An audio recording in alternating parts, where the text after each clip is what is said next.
Out of the chaos, darkness and violence of the Middle Ages, one family rose to seize control of England. Generation after generation, they ruled the country for more than 300 years, ruthlessly crushing all competition to become the greatest English dynasty of all time. The Plantagenets. What I love about the Plantagenet story is that it's more shocking, more brutal, and more astonishing than anything you'll find in fiction. I want to show you the Plantagenets as I see them. Real, living, breathing people, driven by ambition, jealousy, hatred, and revenge. These kings murdered, betrayed, and tyrannized their way to spectacular success. For better and for worse, the Plantagenets forged England as a nation. This time, the founder of the dynasty, Henry II, warrior and empire builder. He transformed England from a war zone into a European superpower, but murder and betrayal by his own family threatened to tear apart everything he had achieved.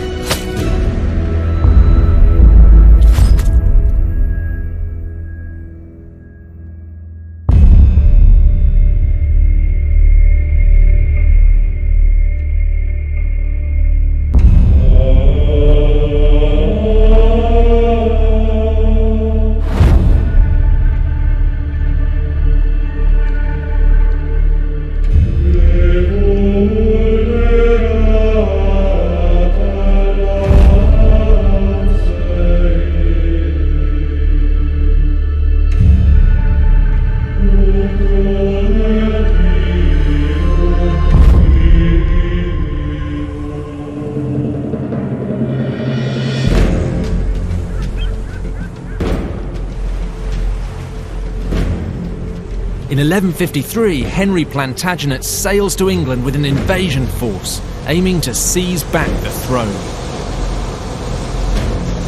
He's only 20, but he's already an experienced soldier. He's been fighting in France since he was a kid, and his mother's drilled into him the idea that the crown of England is rightfully his. So as Henry approaches these shores, he's convinced he has a date with destiny.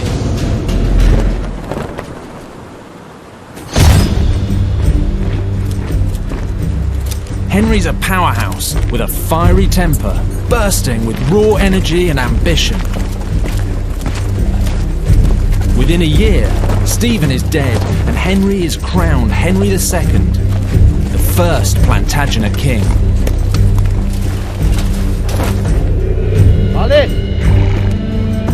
Of course, he doesn't speak a word of English. But after 90 years of Norman French rule in England, no one does, except the peasants. And it's not them that Henry's here to pick a fight with.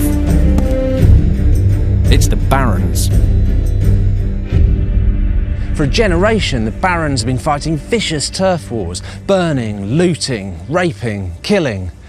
If you lived here, you could come home any day to find your house on fire, your crops destroyed, your animals taken, or your family murdered.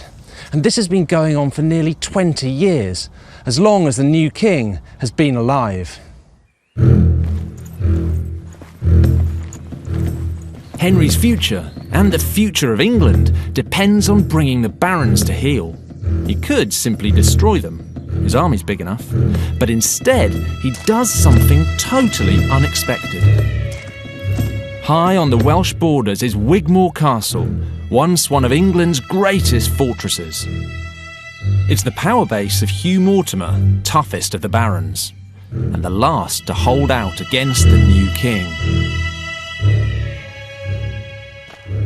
No one defies Henry and gets away with it, so he turns up here at Wigmore with an army and lays siege to the castle.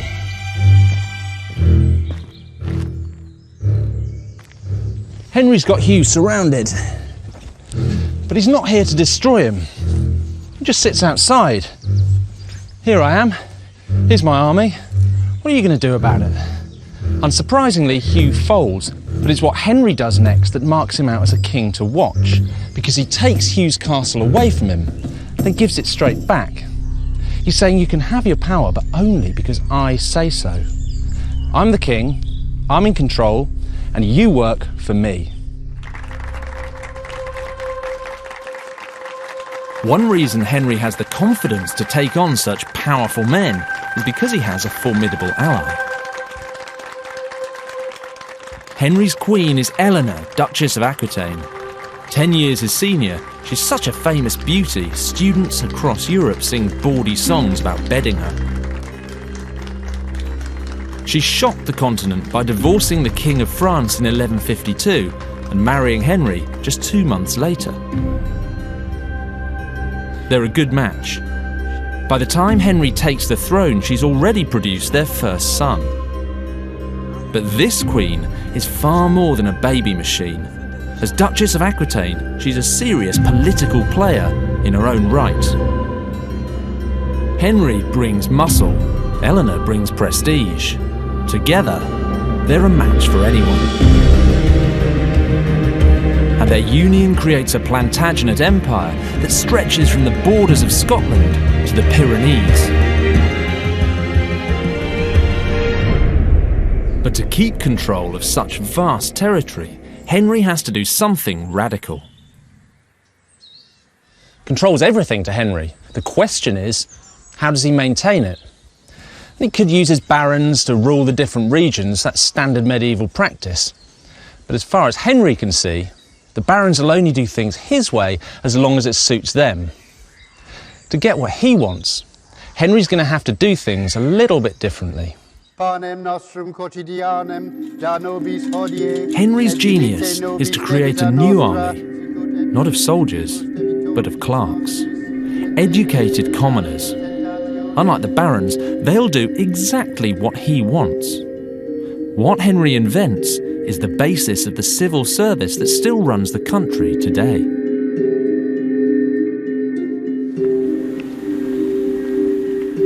Here at the National Archives, 900-year-old documents reveal the full extent of Henry's control.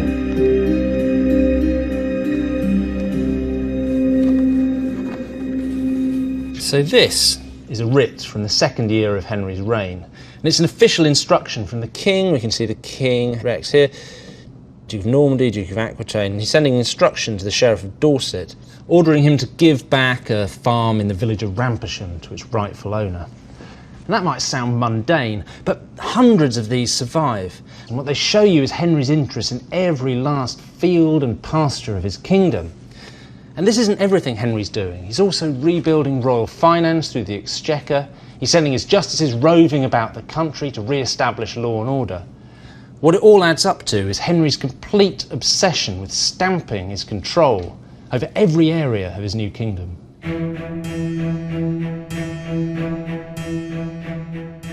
The mastermind pulling the administrative strings for Henry is commoner Thomas Becket, the son of a merchant. He may be low-born, but Becket's such a brilliant operator that Henry makes him Chancellor. It's Becket who makes sure the king's grip on England is rock solid. And there's clearly some kind of spark between them.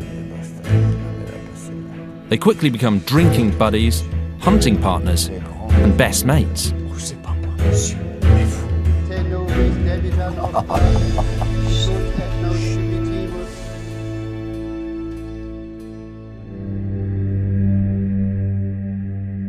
But because of Becket, everything Henry's achieved is about to come under threat.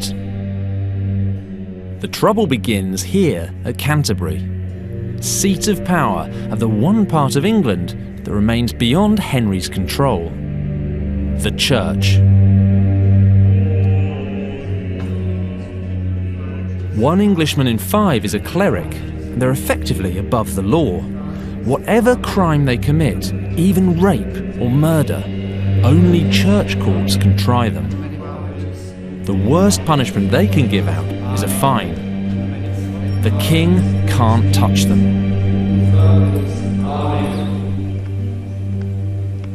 So in 1161, when the Archbishop of Canterbury dies here, Henry thinks, excellent, I'll appoint my mate Thomas as Archbishop. He can knock some sense into the church. And even though Thomas has never been a priest, Henry bullies the monks at Canterbury until they agree to elect him. So you can see why Henry thinks he's got the church problem sewn up. After all, Becket's his best mate. He owes his career to him. What could possibly go wrong?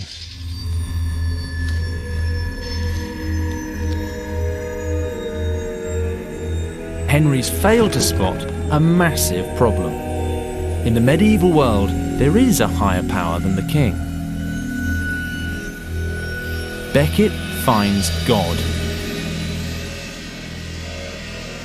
Pretty much the first thing he does is hang the king out to dry by resigning as Chancellor. He's sending a very blunt message. I'm not going to do what you say anymore. I have a new boss now. With God in his corner, Becket now defies every command the king makes to bring the church to heel. Unsurprisingly, it doesn't go down very well with Henry. This is a king famous across Europe for his uncontrollable temper. A man who once got so furious during an argument that he rolled around on the floor, pulling the straw out of his mattress, stuffing it into his mouth. So it's fair to say that Henry wasn't just angry, he was apoplectic. And this rage, combined with Henry's intense desire for control, will lead to murder and betrayal that threatens to destroy everything he's achieved.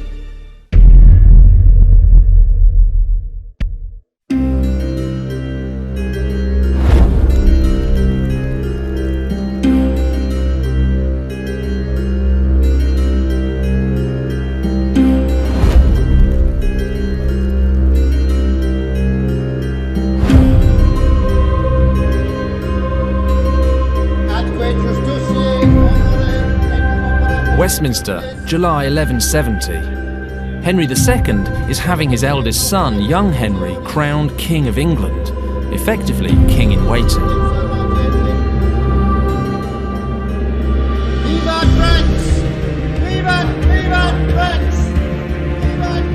It should secure Henry's legacy. Instead, it's going to tear his world apart. Because there's one man who really should be there that Henry hasn't invited. Thomas Becket. Crowning kings of England is the Archbishop of Canterbury's gig, and it always has been. So when Becket finds out about the young king's coronation, he explodes with fury, and he does something utterly reckless. Becket excommunicates every single cleric involved.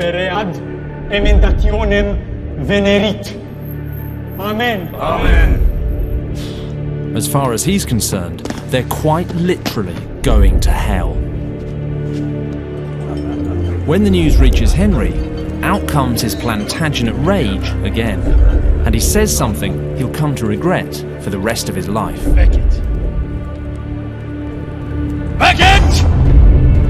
Quel traître misérable et je lui qui permettent que le Seigneur soit traître avec un mépris si honteux par un si humble cœur. Henry's just venting, but that's not how it looks to his knights. What they hear is a direct order from their king. This simple misunderstanding sets up a disaster. And here, in Canterbury, it all comes crashing down. Days later, 4 knights burst through these doors.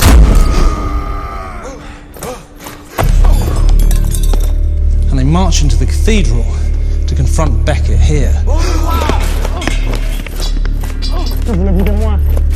He's unarmed in his archbishop's robes, and they're in armour with swords by their sides.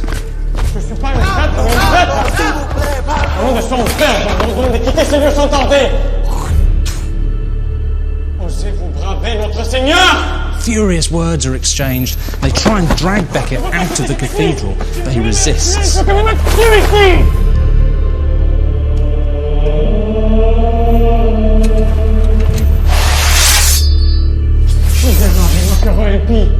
Sale chien, fils de pute! Vous allez brûler tout ça!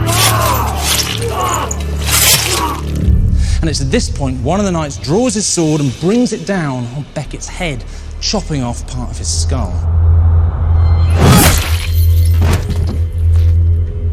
Becket falls, and one of the knights scoops his brains onto the floor with the tip of his sword.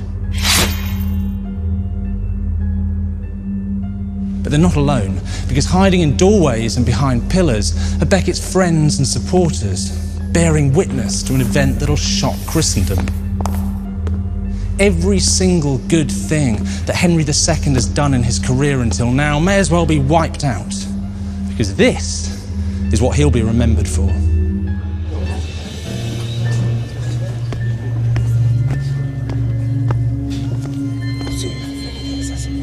The fact that his words were taken out of context is neither here nor there. As far as everyone's concerned, Henry ordered Becket's murder. Outrage at this sacrilege goes viral. Across Europe, people begin to question whether Henry is really fit to be a king.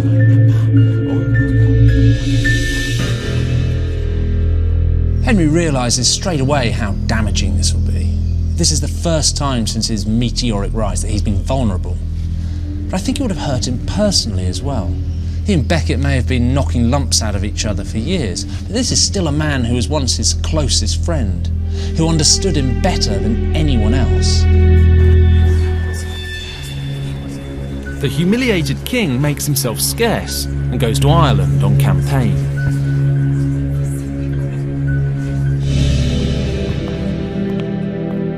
In a crisis on this scale, the one group he should be able to count on are his own family. But now they turn on him too, and it's all Henry's fault. Henry's eldest son, Henry the Young King, is a chip off the old block, ambitious, power-hungry, and impatient. As king-in-waiting, he should be taken to Ireland so Henry can teach him how to exert iron-fisted control. But he isn't. Instead, the young king is left behind, festering in the aftermath of his father's disgrace. And whilst he's away, the king leaves control in the hands of his slick bureaucrats. Powerless and isolated, resentment at his father starts to eat away at him.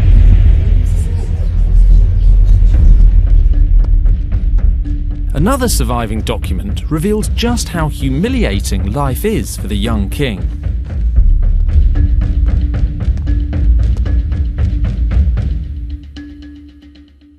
This is a record of royal accounts from 1172, when Henry was off beating up the Irish. On the face of it, it's pretty dry. It's a long list of payments made, but throughout, there are records of money paid out to the young king. What's interesting is they're all quite small. Let's have a look. There's one here from Berkhamsted, and it says, for the works Regis Filii Regis, of the king, the son of the king, XXX, that's 30 shillings. Well, today that's a few £1,000s, which might sound like a lot, but to the eldest son of a king, it's chicken feed. Now, the normal way that things would work is that a king would give his eldest son a block of lands from which to draw his revenue, but Henry hasn't done that.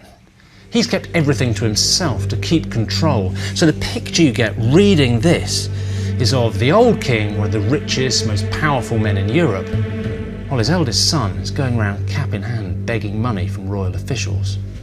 Wouldn't make you very happy, would it?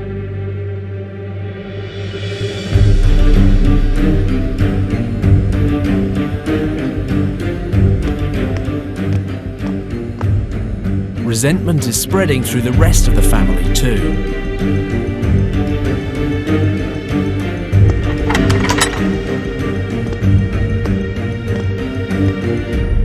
The year before Becket's murder, Henry's wife, Queen Eleanor, had returned to her homeland in Aquitaine, and she based herself here at Poitiers, where this hall is what remains of her magnificent ducal palace.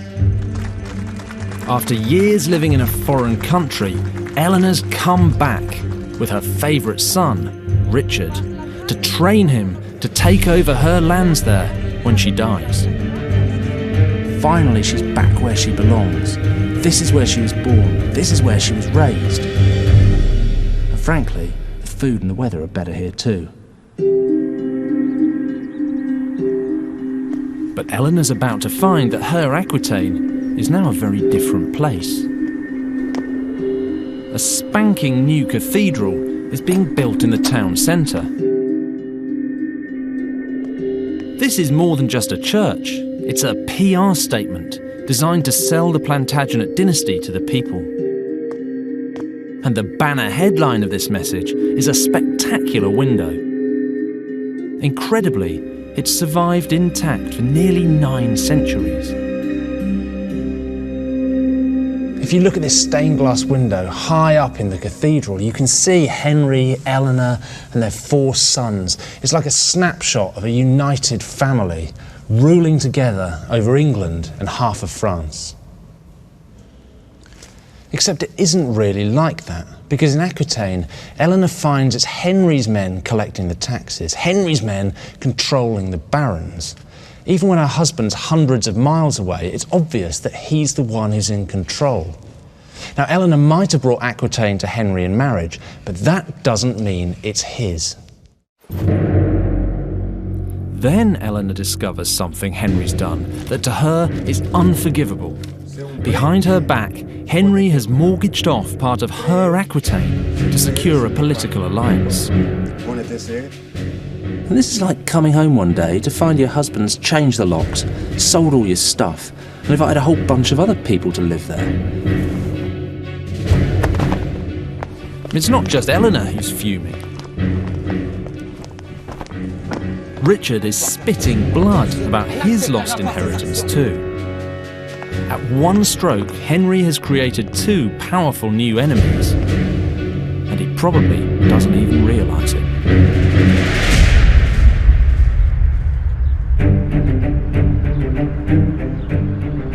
Henry's blindness to his family's feelings is a ticking time bomb. Here in Chinon, 175 miles southwest of Paris, in the very heart of Henry's French lands, it finally explodes.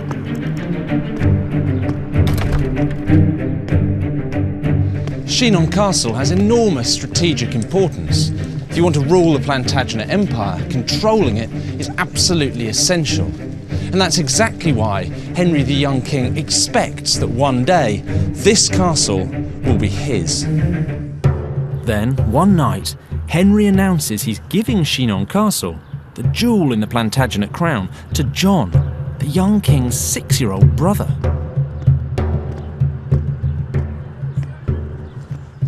Think what it would have been like here that night. This is one of the angriest families in history.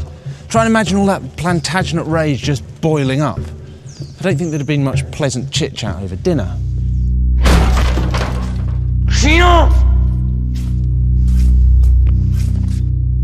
Chinon! The loss of the castle is more than the young king can bear. True to form, Henry's completely dismissive. He's utterly incapable of seeing things from his son's point of view. But the young king is adamant. For 18 years, he's had to suffer his father's obsessive control. Now, he's drawing a line in the sand.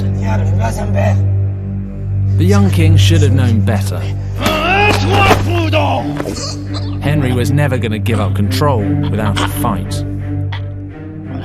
Chinon teaches the young king a harsh lesson. His father is never going to give him real power, and he's sick of being strung along.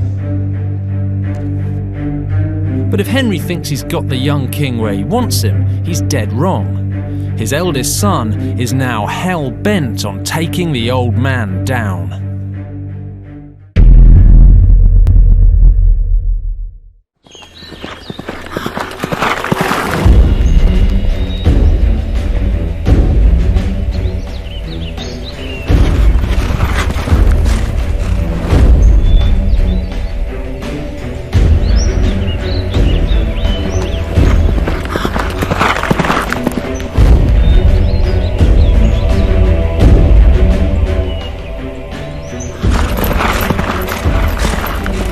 spring 1173, the young king steals out of his father's custody and flees to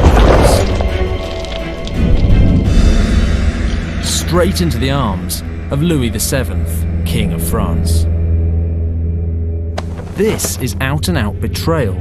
The young king is planning to use King Louis to help seize his father's throne. But why does the King of France get involved in such a dangerous game?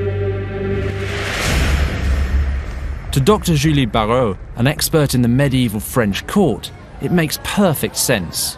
Louis hates Henry. Well, they had many reasons not to like each other. Maybe the first one is that they embody completely opposite ideas of what it is to be a king. On the one hand, you have, Henry, macho, warrior. And on the other hand, you had Louis, who was anything but. And the other thing is that Henry was much, much wealthier than Louis and never wasted an opportunity to show it very clearly. But it's more than just political, isn't it? Well, yes. What makes the story unusual is that you have a very deep personal aspect to it. A mere 2 months after Louis separated from his wife Eleanor, she married Henry, and she didn't just marry him, but she started having one baby boy after the other, when Louis and Eleanor had really tried for a son for years before that. So that must have been really, really painful for poor Louis. So all those aspects together explain why you have such a deep and long animosity between those two men. The young king rocking up in Paris is no surprise to Louis. This is more than just a spur-of-the-moment betrayal by a petulant son. Because Henry the young king isn't acting alone. His brothers are in on this too. And so's the one person who's vital to making the whole betrayal possible: Eleanor. The Queen's been plotting with her ex-husband to replace Henry II with the young king. She immediately sends Richard to join his older brother in Paris.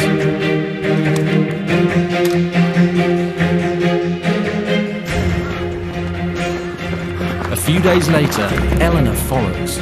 She makes a mad dash across France on horseback, disguised in men's clothing.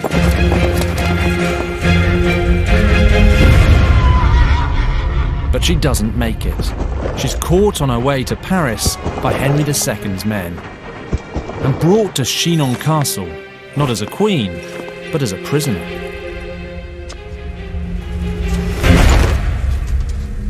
Your own son's rebelling against you is pretty much as bad as it gets. Your queen masterminding the whole plot with her ex? That's off the chart.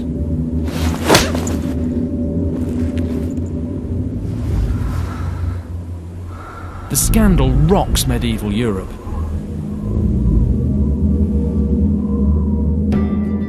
But there's no stopping the betrayal Eleanor has set in motion.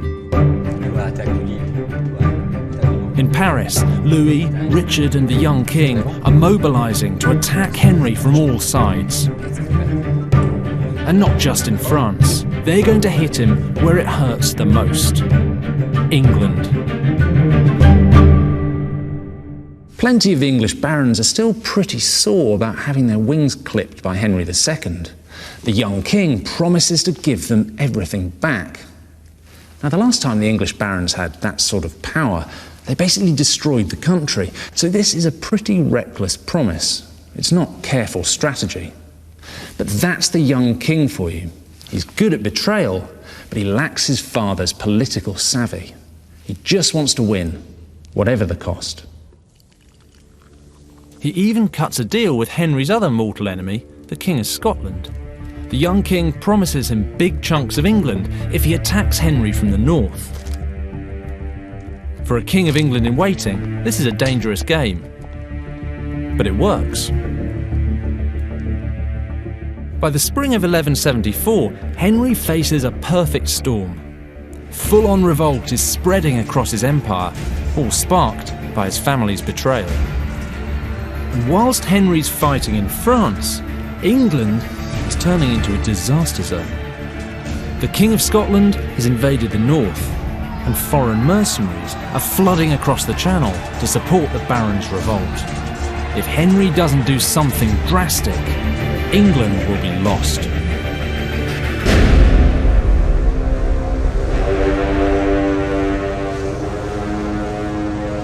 Most kings crossing the Channel to face a rebellion would be thinking the same thing.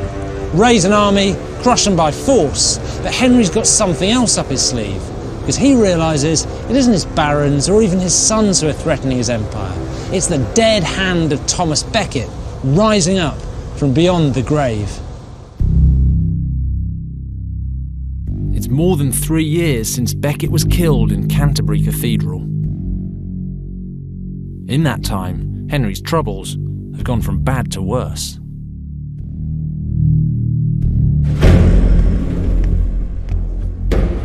On the 12th of July 1174, Henry II heads to Canterbury. What he does in the next 24 hours will shock the world and decide the future of the entire Plantagenet Dynasty.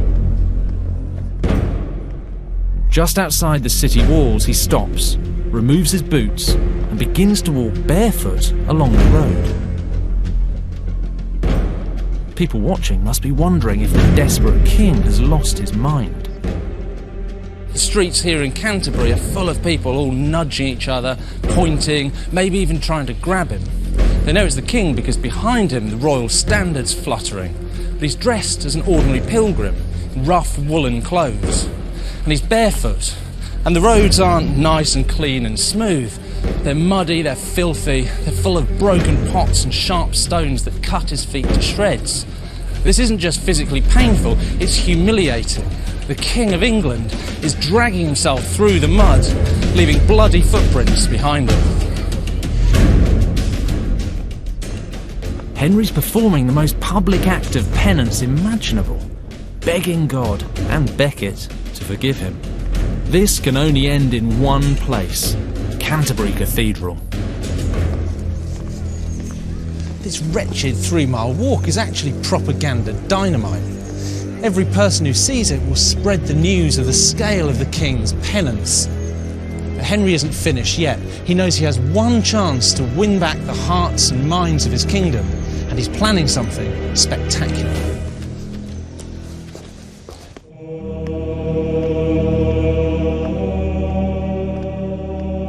The stage for his grand finale is the shrine of the once best friend he accidentally murdered, Thomas Becket.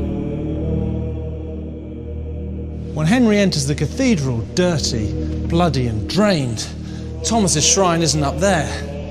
It's down these stairs in the crypt.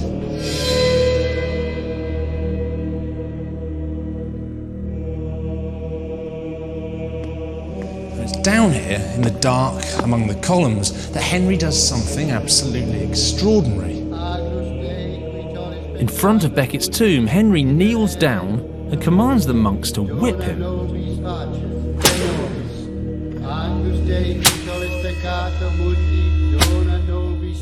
100 of them take turns to beat his back up to 5 times each with a birching rod. Henry is spilling his own blood to atone for the spilling of Becket's in the cathedral above. These are the same monks who cowered behind the pillars in horror back then. Now they are striking the blows, beating the sin out of the king. In all, Henry receives more than 300 flesh-lacerating lashes.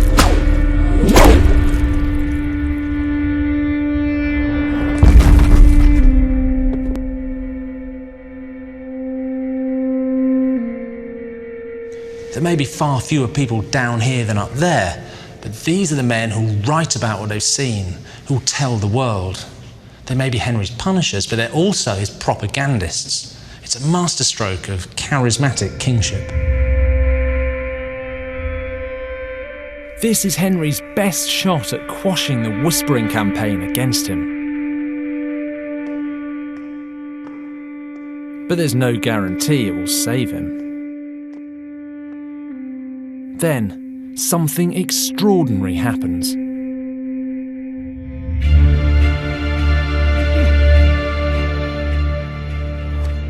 The next morning, a messenger arrives. he bears explosive news. The King of Scotland has been captured. The invasion of the north is over. It must have seemed like some kind of miracle. The timing's just too perfect. And it feeds directly into Henry's own propaganda. Ever since the time of Becket's death, he's been describing himself in documents as king by the grace of God. And now he has unarguable proof that God is on his side. Henry's miracle rips the heart out of the rebellion in England. The barons fold without a fight. Henry's back in control.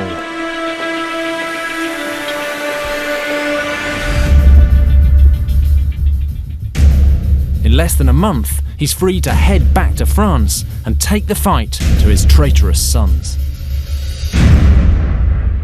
Henry's on a roll.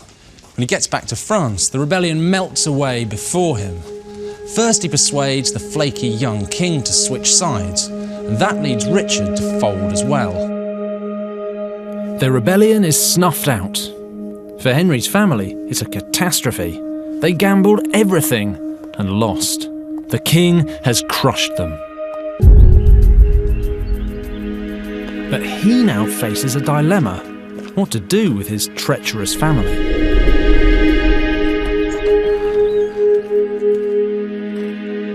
The one family member Henry can't forgive is Eleanor, because as a wife rebelling against her husband, she's committed one of the worst forms of treachery, and she can never be trusted again. And here in this chapel near Chinon Castle, her fate is recorded in this incredible fresco. So at the front you can see her husband Henry, Eleanor's in the middle, and behind her are two of her sons. This might look like a nice, touching Plantagenet family portrait, but it actually shows Eleanor being led off into captivity.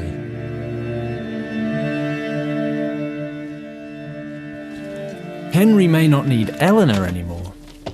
Ideo firmites proponent adjuvande gratia tua de ceteros proxima. But he does need his sons to carry on the Plantagenet dynasty after him.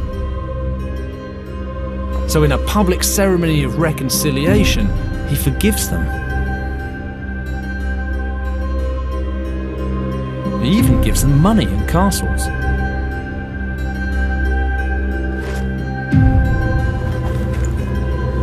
They may have been forgiven, but both boys must know that the one thing he'll never give them after this is any real power.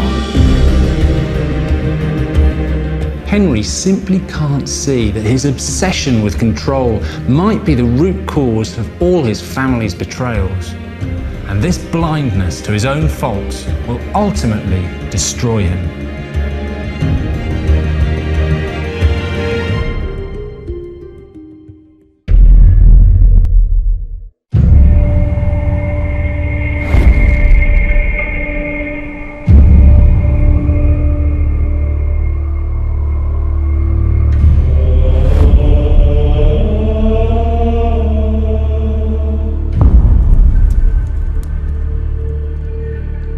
In the summer of 1183, an unexpected event throws Henry II's world into turmoil.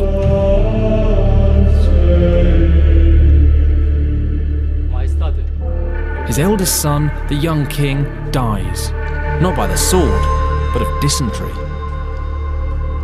An inglorious death for an inglorious son.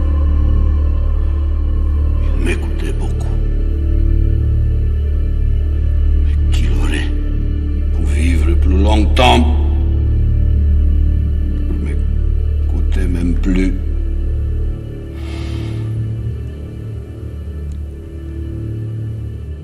Henry's grief isn't just a father's, although it's clear he's personally devastated. The death of the young king has destroyed all his plans for his legacy. As his remaining sons begin to jockey for position, Henry is losing control again. Just two of Henry's sons remain alive. Only one can become his heir. Richard, the eldest surviving son, is expecting to be named. But Henry's favourite has always been his youngest son, John. He, at least, has never betrayed his father. Even so, Henry doesn't dare name either of them. Henry drags his heels. Last time he named a successor, it was a disaster. This time he thinks by stalling, he can keep Richard obedient and under control. What he doesn't know is someone's been stoking up resentment in Richard, whispering ideas of betrayal in his ear yet again. The man doing the whispering is the new King of France, Philip II. He plays on Richard's fears, persuading him that his father intends to name John as heir. On verra cela.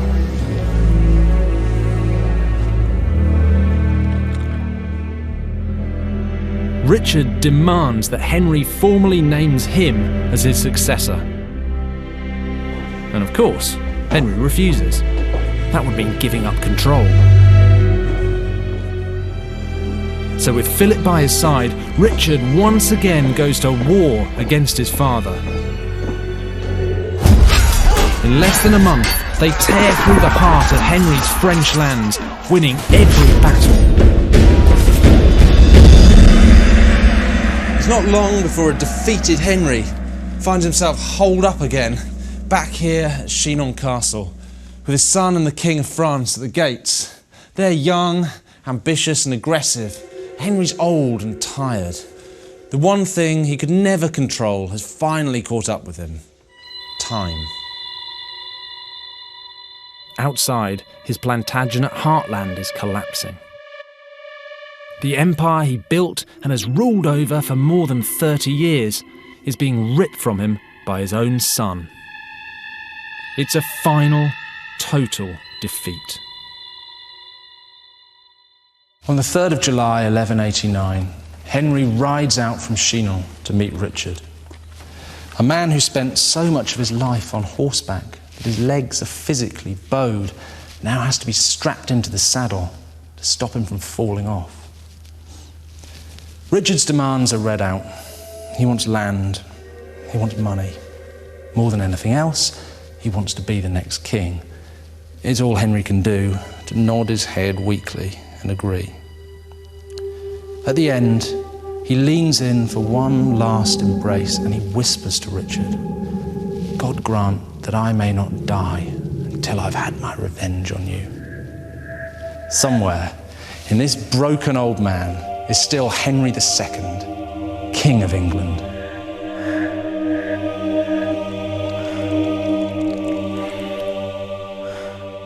But this act of defiance is Henry's last hurrah. God doesn't grant his wish. Henry II, the first Plantagenet King of England, dies 2 days later.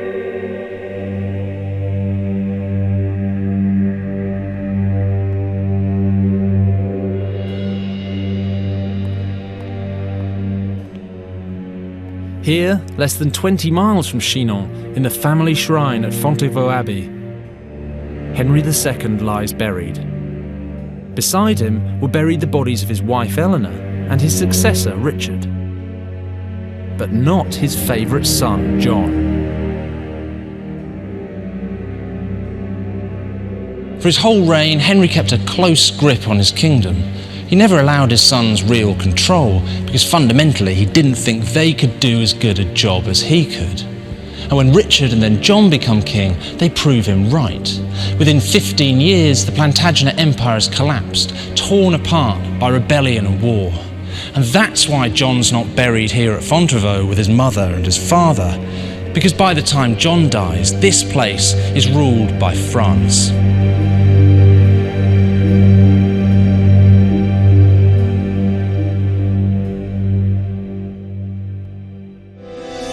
Next time, the collapsing friendship of Henry III and Simon de Montfort plunges the country into bloody slaughter and civil war, changing England and the monarchy forever.